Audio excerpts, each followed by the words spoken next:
Thanks, Nate. Well, disasters often strike at the worst of times, but luckily there are forces at work to help the disadvantaged. Well, EIV reporter Phil Milner got a chance to ride along with these heroes, and he's here to share their story. Phil?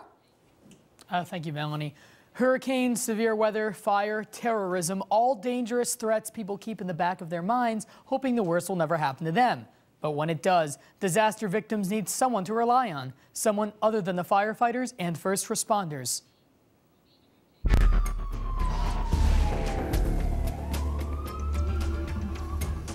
Pro 62 copy, Pro 68 on scene. It is a worst-case scenario for many families. Complete destruction of one's home caused by a disaster such as fire. These families have lost a place to live and maybe even a stable future. You know, where they're going to go next, what are they going to do with their pets, and, you know, they've lost their valuables and, you know, basically their life's possessions. After the first wave of lifesavers leave, the firefighters and police, and the glare of the media disappears, families that survive a disaster need another set of heroes. This is when the Red Cross takes over. It is here at the scene of the disaster, after the incident comes to a head, that the Red Cross responders come in and do their job. We arrive, we assess the needs, and provide food, shelter, and clothing to the families.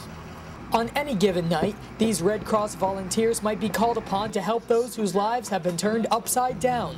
On this Monday in early December, disaster services workers found themselves assisting two families displaced by a fire in Lynn.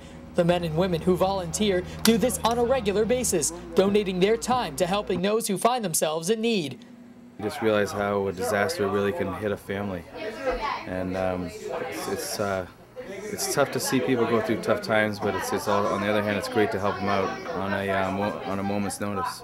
The volunteers at the Red Cross Disaster Relief Center in Cambridge provide recovery services to the greater Boston area.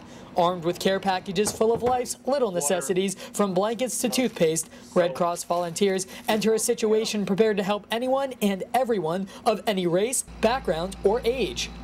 A lot of times there are kids involved, so we have some disposable diapers and like teddy bears and games and things for the children.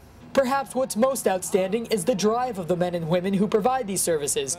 The majority of the workers are, after all, doing this on their own time. If everybody gave back, all people in America gave back, just a little bit, our society would be so much better.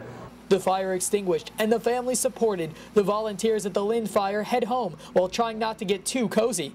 When on call, a relief worker is expected to respond to any emergency at any time of day. As the winter months get colder, we do typically see an increase in the number of house fires that occur, though. So you never know, maybe an hour later we'll have another one. From Lynn, this is Philip Milner reporting with EIV News at 6. Now, as team leader Michael Clow mentioned, it's important for people to become involved in promoting the public good. For information on how you can volunteer at the local Red Cross, visit www.bostonredcross.org.